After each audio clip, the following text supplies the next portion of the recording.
Election results in the 5 states that went to polls are finally out, and to everyone's surprise, the BJP has done exceptionally well, winning 4 out of the 5 states that went to polls. It has come to a handsome majority in Uttar Pradesh, in Uttarakhand, in Manipur, and in Goa, where we were expecting a tough contest, and even the exit polls had predicted a very close contest. But definitely everyone had their eyes on Uttar Pradesh because that was one state that everyone was analyzing, everyone was covering, because the stakes are exceptionally high in Uttar Pradesh. Because remember, it is India's most politically crucial state, sends 80 Lok Sabha members, plus whoever wins Lucknow, remember, is actually assured of victory in New Delhi, because the road to New Delhi goes via Lucknow in Indian politics. The state has given India the maximum number of prime ministers. But trivia aside, let's focus at the election results. People were expecting that this would be a very strong fight between the BJP and the Samajwadi Party, and maybe even the Congress, would do well along with the Bahujan Samaj Party in Uttar Pradesh. But it seems that it turned into a bipolar contest. It was just a contest between the Samajwadi Party and the Bharatiya Janata Party. And to be fair to the Samajwadi Party, its tally has gone up. It has done well, but clearly not enough to keep the BJP out of power, which has become, remember, the first political party, in the history of Uttar Pradesh to come back to power, after a 5-year tenure. And a similar history has been created by Chief Minister Yogi Adityanath, who has now become the first Chief Minister to come back to power after completing a 5-year tenure. So that tells you how important this victory was for the BJP, and how important it is going to be, in the days ahead as we look towards other state elections and eventually towards the Lok Sabha elections in 2024. But let's talk about the results in Uttar Pradesh. Undoubtedly, it was the most highly anticipated election. People were extremely enthusiastic to cover it, to look at what results it will offer, and what signals will it give to national politics, for the days and months ahead. Everyone, knows that whatever happens today, whatever happens in Uttar Pradesh, will eventually have an impact on how the BJP does in the 2024 Lok Sabha elections. And if the results are any signal, then it's very clear that the BJP is in the pole position even in the 2024 race. Remember, this time around it was Yogi Adityanath on the ticket, but in 2024 it would be Prime Minister Narendra Modi. And we know what happens when Prime Minister Modi is on the ticket, right? The equations changes. So 2024 has just been made a lot more interesting, and maybe a lot more one-sided, by these results. But we'll come to other factors later. Let's come first to Prime Minister Narendra Modi, because there is something about him that I don't understand, that you don't understand, and I think most people do not understand, especially the opposition politicians do not understand. Uh, if you look at how the 2014 election results were interpreted, how 2019 election results were interpreted, you would see that most analysts believed that Narendra Modi may have been able to pull off a huge majority in 2014. It might have been a black swan event. Come 2019, analysts were of the opinion that okay, Pulwama happened, and so the Prime Minister rode on the nationalism wave, on the patriotism wave, and was able to secure a handsome majority. But this victory in 2022, remember, in Uttar Pradesh, it comes on the back of a terrible pandemic. You had the first wave and the second wave, during which a large number of people, across the length and breadth of our country, who have lost their loved ones, who have suffered huge number of job losses, who have suffered pay cuts, who have been frantically searching for hospital beds, medical oxygen, and even the most loyal supporters of the BJP, remember, at one time were criticizing the centre, criticizing Prime Minister Modi. And if you've been following the news, you would have noticed that for the first time, ever since Narendra Modi came to power in 2014, for the first time, his popularity ratings took a hit. His popularity ratings came down according to the India Today Mood of the Nation survey. So India Today basically carries this Mood of the Nation survey every quarter, just to analyze, the political trends in our country. And it was for the first time during the second wave of the pandemic that Prime Minister Narendra Modi's popularity ratings came down. So there was a lot of anticipation that the mismanagement on the COVID front, coupled with high inflation that is hurting your pocket as of now, high oil prices, for instance. Oil prices crossed 100 rupees, both petrol and diesel, in multiple states, in most states across India. Plus the fact that people have lost large number of jobs, that economy was also stagnating. Plus social strife in our country has increased. We have seen a large number of polarizing Hindu-Muslim debates, whether it is about love jihad, whether it is about the CAA or the NRC, or whether it is about the citizenship amendment bill. All of that taken into consideration, the anti-conversion bill and the latest hijab issue, for instance. People felt that all these factors, when taken into consideration, will hit Prime Minister Narendra Modi's image, that voters will express their anger against the government, especially on the COVID front. In Uttar Pradesh, for instance, you had large number of dead bodies floating in the Ganga River, and the government categorically denying, that there is any mismanagement or there is any apathy on their front.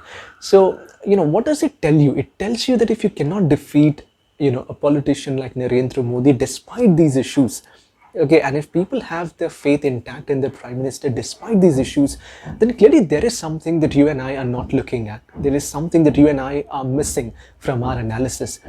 And I believe at the end of the day, it boils down to his welfare schemes. Love him or hate him. Okay, and even if you believe that his welfare schemes are not working, the fact is that it seems to be working on the ground. And I think there is a very simple explanation. It's not a rocket science anymore. For those of us, who are privileged enough to have a roof over our heads, have a water connection in our homes, have electricity connection in our homes, have the ability to go out and, pursue the education we want, at the best institutes in this country. For those of us who are privileged enough to do all of this, maybe we don't realize enough, the impact of, what does a gas cylinder does to a family. The fact that you have the poorest of the poor receiving grants from the government for building their homes, getting a water tap connection at homes, getting an electricity connection, getting free electricity bulbs, LED bulbs, for instance. I think all of this is having a huge impact on the voters. And if you look at the post poll analysis, you will also find that a lot of voters believe that it is only Prime Minister Narendra Modi who can ensure that these services reach the poor, and that is the reason why they have voted in large numbers for the BJP. So there was this silent group of people who never expressed anger against the government, who maybe even the most even the topmost analysts of this country seems to have missed the voice of this section. And this silent voter has gone out in large numbers and voted for Narendra Modi. So that definitely tells you one thing. Another interesting factor, in my opinion, is that trust in our politics has been very fragile. If you look at our history of politics in our country, governments have come, governments have gone, and you have had in between leaders like Nehru, leaders like Indira Gandhi, for instance, who commanded exceptional support in the eyes of the people, exceptional faith in the eyes of the people. But even the best of these politicians, suffered defeats, whether it was Indira Gandhi, after the emergency, or whether it was Nehru after the defeat against China in the war of 1962.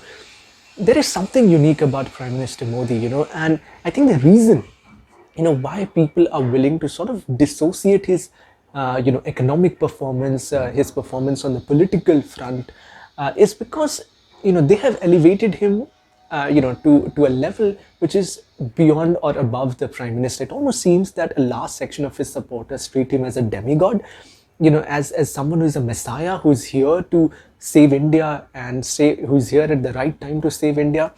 This is not a normal trust relationship between the electorate and the politician called Narendra Modi, because if that were to be the case, then high unemployment would have hurt Prime Minister Modi, inflation would have hurt Prime Minister Modi, but if that's not happening, then clearly people are not associating or not judging or evaluating him based on his performances on the political and economic front. And when you travel across the Indian hinterland, you will find why this is happening, because people would tell you, that we are ready to pay 100 rupees a litre at petrol pumps because we know that our money is going for the development of the country. We know that there is someone at the top, Prime Minister Modi, who is going to ensure that every money and every sacrifice we make, whether in terms of high oil prices, whether in terms of low economic growth, all of that is for the betterment of this country. So Prime Minister Narendra Modi seems to have captured the mind space of the people, in a manner that you and I probably underestimated. We felt that, like other politicians, he too would face the wrath of the people, based on what issues come up during elections. But he clearly seems to be immune from all these issues, right? And this, is therefore something that the opposition needs to understand, because if you're driven by the fact that the BJP will come down on its own, that Prime Minister Narendra Modi will suffer electoral defeats because petrol prices would go up, or because the youth would vote against Prime Minister Modi because he's not generating enough jobs, then good luck to you, because it seems people have dissociated these factors from analyzing him. And while analyzing him, they have just one thing in mind, that this is the Prime Minister we need. He's here for the betterment of this country. And unlike others who are driven by material interests, he's not so. He's like a saint. He's like a messiah who is here to save us, who is here to take India to the global stage, and we trust him blindly. That is what seems to be coming out of the election results, at least in Uttar Pradesh and in other states as well. Now, if you believe that Hindutva is carrying the BJP, then here's a fact for you. Where are Hindu Muslims, where are Muslims, for instance, in Uttarakhand? Where are Muslims in a Christian state like Goa? Even if Goa is voting for the BJP for the third consecutive time, it tells you that probably critics like us are more fixated on the Hindu-Muslim issue than the BJP is, because despite all the rhetoric around the hijab issue prior to, in the run-up to the elections, despite all the issue about CAA, NRC and everything, Goa, a state like Goa, where Christians are in huge numbers and probably the most dominant community in Goa, if they are voting for the BJP for the third consecutive time, then it tells you a story that those of us who are in the media, those of us who are analyzing, the BJP and its electoral performance, we seem to have missed, because clearly it is working for the BJP. Despite all this rhetoric, people are posing trust in him. So, this cannot be attributed to just polarization and people falling in the trap of Hindu-Muslim debates. This has gone beyond that. Another interesting thing that happened in this election, the tremendous victory of the Aam Aadmi Party in Gujarat. And, that is again an exceptional thing. Not many of us, expected the AAP to do this well. We knew that the Congress was infighting in Punjab, that it was a divided house, and eventually the AAP would dismantle the Congress in Punjab. But the manner and the scale at which this has happened is exceptional. And even the biggest stalwarts, the likes of Prakash Singh Badal of the Shiromani Akali Dal, Bikram Singh Majithia, Navjot Singh Sidhu, even the biggest stalwarts in Punjab have lost their deposits, have lost their elections. To whom they have lost these elections? To some ordinary, Aam Aadmi Party candidates. So this also tells you a story. Clearly, it is at the moment India's most successful startup, and it is also telling, giving you an alternative. I believe, when you look around the country, you see regional alternatives like the Trinamool Congress in Bengal, the DMK in Tamil Nadu, Samajwadi Party to a certain extent in Uttar Pradesh. But if you do not have a pan-national force to confront the BJP at the moment, and I'm not going to consider the Congress a pan-national force anymore, because they're just restricted to 2 states now, Chhattisgarh and Rajasthan, of which, remember, both will go to polls next year, and we do not know if Congress will have the resources to hold on to these states. If the current state election results are any pointers, then the BJP is going to come to power in these states as well. So clearly, Congress has a lot to think about, and it's no longer the national alternative that it once was. Aam Aadmi Party, on the other hand, although it's too premature to say right now that the Aam Aadmi Party is a national alternative, because remember, it has come to power in Punjab, it is in power in Delhi. But if you want to be a pan-national force, and if you are thinking about confronting the BJP nationally, then you will have to make inroads in other North Indian states, the Hindi heartland, whether it is Gujarat, which goes to polls this year, and it will be very interesting to see how the Aam Aadmi Party does. Remember, in the municipal, in the civic body polls, the Aam Aadmi Party had done significantly well in Surat. So that is one thing that we must watch out for. It will be very interesting to see how the Aam Aadmi Party does in Gujarat. It is Prime Minister Narendra Modi's home territory. So if the Aam Aadmi Party makes a dent, it will become as a credible force once again. Then you have elections in Madhya Pradesh, you have elections in Rajasthan, you have elections in Chhattisgarh next year. And again, all three are, remember, Hindi heartland states, and whoever captures these three states, will be in a pole position, to perform exceptionally well in 2024. Now, in 2014 and in 2019, the BJP swept the Hindi heartland completely. All these states were swept by the BJP, and in all these states, remember, the Congress is the sole competitor of the BJP. So one thing has become very clear, that wherever the BJP is pitted against the Congress party, Congress is no longer a force, and therefore the BJP comes to power easily. But if Aam Aadmi Party fills the void that has been created by the Congress party, then you're looking at a real contest.